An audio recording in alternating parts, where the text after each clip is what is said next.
Namaste everybody, I am Dr. Sushil Thapa. My talk is on acromioclavicular joint osteoarthritis. My moderator is Professor Dr. Amit Joshi. The discussion is scheduled to be held on 2075 Kartik 19 9 p.m. Let me begin with the case history of a 60-year-old gentleman. He is a retired army. He presented with right shoulder pain for 6 months. He has been undergoing conservative management for the last 5 months, but without any relief. We'll discuss on the topics anatomy, biomechanics, etiology, clinical features, investigations, treatment, and complications.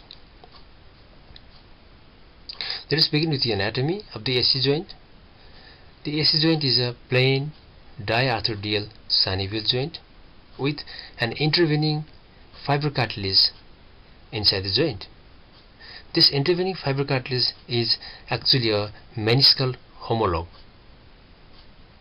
Because of this fibrocartilage, the AC joint is called atypical synovial joint. It has several soft tissue attachment around the joint. The acromioclavicular ligament, it is actually the condensed part of the capsule, and it is strongest on the superior and posterior aspect. Other important ligaments are conoid and trapezoid.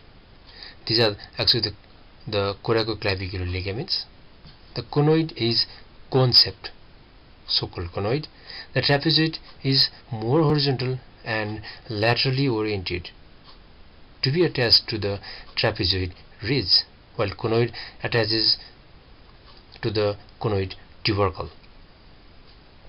Coracoacromial ligament, which takes its origin from anterior to the bend of the coracoid, while coracoclavicular ligament takes its origin from the knuckle or bend of the coracoid process. This AC joint has different morphologies in different patients. They may be flat, oblique, or curved, the flat one being the commonest one. The significance of the oblique one is the distribution of the force is asymmetrical. It may lead to osteoarthritis of the AC joint, and also because the AC joint has a small surface area, so the contract stress may be higher in the AC joint, especially in the individuals who are sporty, who require overhead activities like basketball, swimming, volleyball, weightlifters, etc.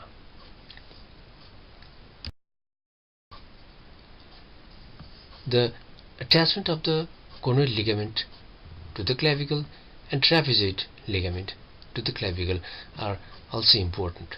In an average, the trapezoid ligament attaches approximately 15 mm from the lateral end of the clavicle, while conoid attaches 30 mm from the lateral end of the clavicle.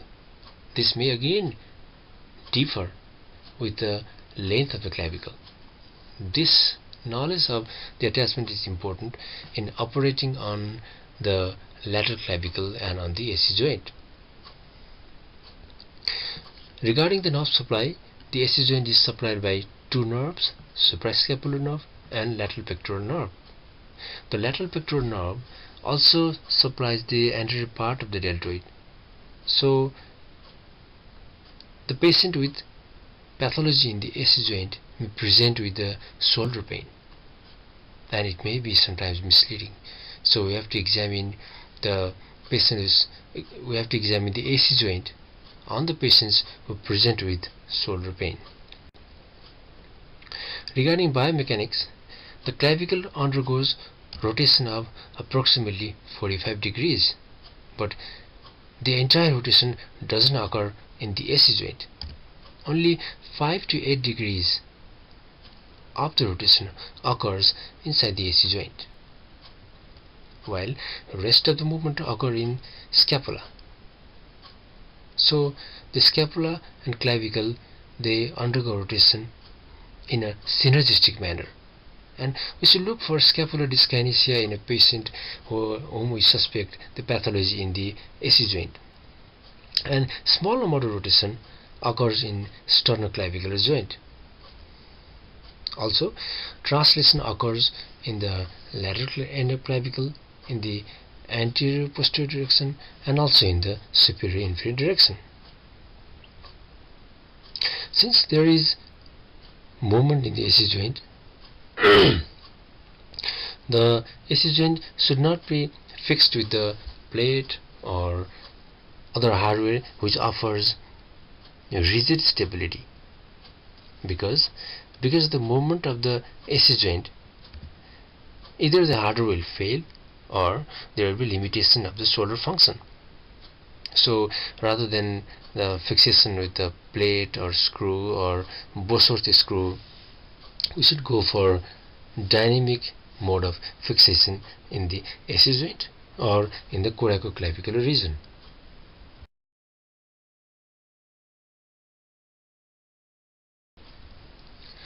There are static and dynamic stabilizers in the around the AC joint.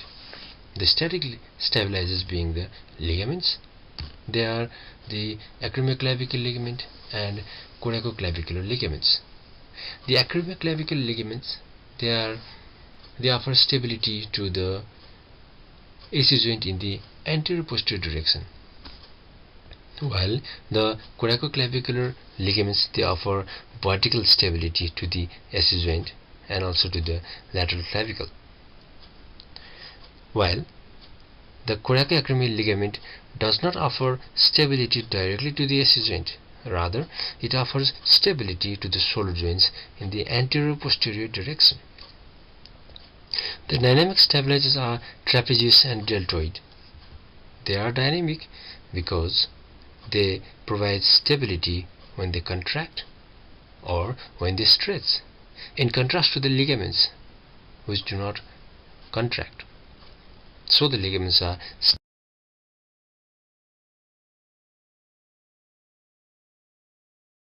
static stabilizers.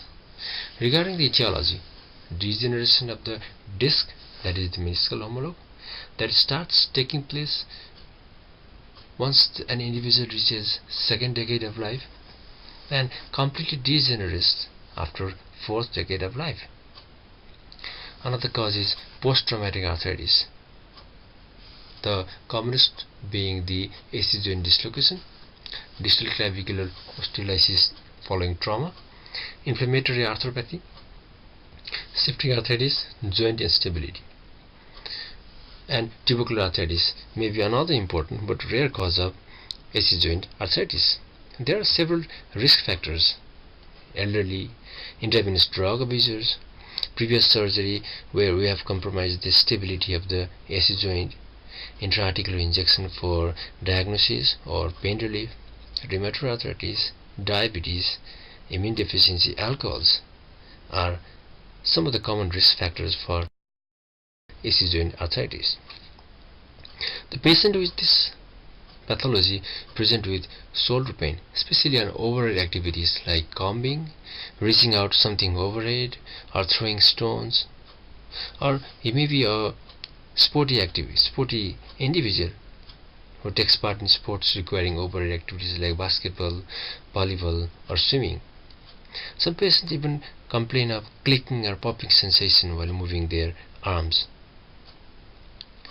So the patients whom we suspect the AC joint pathology should be examined in detail. The examination should include the shoulder joints, cervical spine, because the pain may be referred to the anterolateral part of the neck.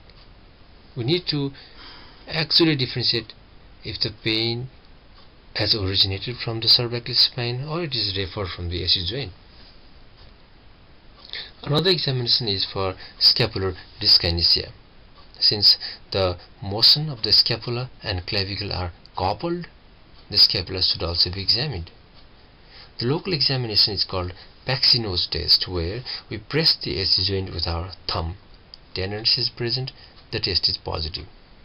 There are three important provocative tests: cross-body adduction test, AC resisted extension test, and O'Brien test. The cross-body adduction test is a test that can be carried out in the OPD itself. In this test, the shoulder is brought into 90 degree of forward flexion and maximal adduction of the shoulder is done. If the patient complains of pain, the test is positive. The sensitivity of this test is 77%. Another test is AC resisted extension test. In this, the shoulder is brought into 90 degree of forward flexion and the patient actively extends against resistance. If there is pain, this test is considered positive. Another test is O'Brien test done in internal rotation. Here, the shoulder is brought to 90 degree of forward flexion and 10 degree of adduction. The patient performs resisted shoulder flexion with the arm in maximal internal rotation and then again in external rotation. The C and D both are O'Brien test. If it's positive in the internal rotation, it indicates SLAP, that is superior labrum anterior posterior lesion. If the test is positive in external rotation, it suggests the AC joint pathology. And the O'Brien test in external rotation is 97% specific for AC joint pathology. So the common tests done are cross-body adduction and O'Brien in external rotation.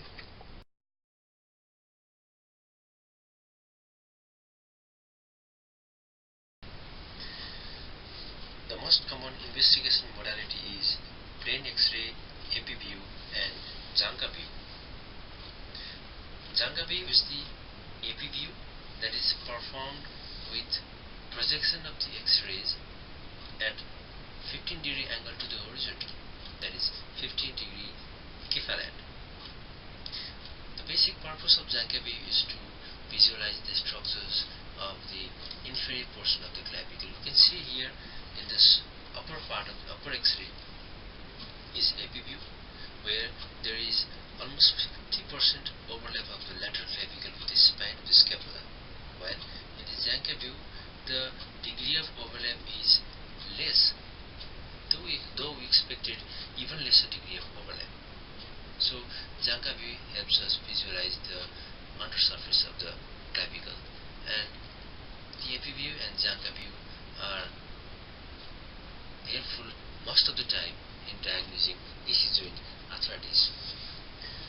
Other investigations are routine blood investigations to rule out the infective pathologies like septic arthritis, tubercular arthritis, other pathologies like rheumatoid arthritis. CT scan helps us rule out osseous abnormality in the lateral clavicle and acromion, but not commonly advised. MRI helps us diagnose other concomitant pathologies in the shoulder joints like rotator cuff injury, biceps tendinitis, or any sort of collection inside the AC joint or a collection inside the bone itself. Another modality of investigation which can be performed inside in the OPD itself is diagnostic injection of local anesthesia and steroid. 20% of the patients with pain who receive diagnostic injection report relief of pain after 4 weeks, while rest of the patients with AC joint arthritis do not report pain relief. The treatment modalities are non-operative and operative. The non-operative contains analgesia, rest in the arm sling, curtailing of activities which require overhead activities, curtailing of the sporty activities. But if the patient continues to complain of pain for 6 months and there is loss of shoulder function after non-operative management, then we of course go for operative management. The operative management for AC joint arthritis is distal clavicle resection. The clavicle should not be under-resected or over-resected. Both are causes of surgical failure. so we need to strike a balance between the amount of resection and the stability of the AC joint. The basic idea of clavicle resection is to create certain amount of gap inside the AC joint,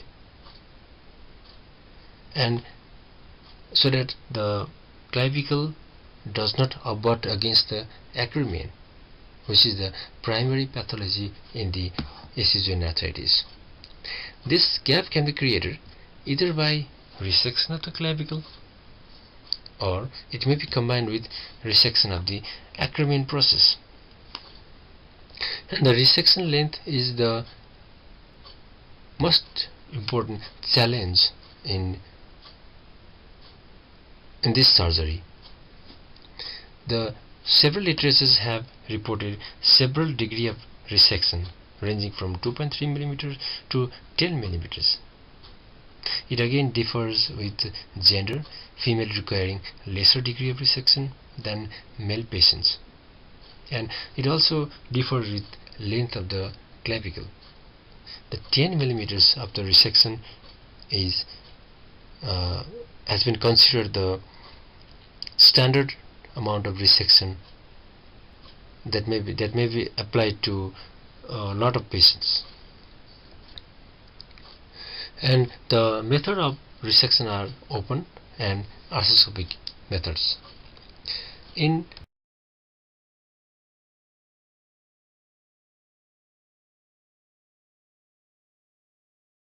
open methods, we incise the capsule. That means we incise the superior AC ligament, which may compromise the stability of the AC joint. So while closing the wound, this has to be meticulously repaired, because if the superior AC ligament is weaker, then it causes instability in the anterior posterior direction, thereby further aggravating the pain and causing instability to the AC joint. Another important factor to be considered intraoperatively in open method is, after removal of the resected fragment, we should perform a flexion and adduction maneuver while palpating for residual bony contact with a finger in the joint space created by the resection. With open technique, we may leave some portion of the bone inferiorly, or the resection width can taper inferiorly. So we should make sure that there is no more abutment in between the clavicle and the acromion in the open method. The disadvantages of the open method are patient requires immobilization for a longer period, especially if the deltoid and trapezoid has been dissected vigorously. The capsule, especially the superior part of the capsule, that is the AC ligament, may be weaker, rendering the joint unstable. So we have come up with a better way of treating the distal clavicle resection by arthroscopic means. Of course, the hospital stay is lesser, chance of infection is lesser, but we need to visualize the adequacy of resection from the anterior and lateral portals. The only disadvantage with the arthroscopic method may be inability to repair the ligaments, if any has been damaged during the procedure. The rehabilitation protocol is pendulum exercises should be started immediately, passive and active assisted range of motion after 2 weeks, and full active range of motion after 4 weeks. But if the deltoid and trapezius muscles have been dissected vigorously, then we need to immobilize for 4 to 6 weeks. Certain complications in this surgery are persistent pain that may be due to instability of the AC joint or over resection or even under resection where the osteophytes are still present and the features of AC joint arthritis are still present. Instability is another complication which also is a cause of pain. Other complications are stiffness, infection, fracture. So to conclude the talk, the important factors to be taken into consideration are examination, cross-body adduction test, O'Brien test are very important examination, and at the same time we should also examine shoulder, scapula, cervical spine. X-rays, AP view and Zanka view are very useful, and in most of the cases AC joint arthritis can be diagnosed with plain X-rays alone, and the resection length is critical to the success of the surgery. Thank you very much indeed, and these are my references, and happy year 2075.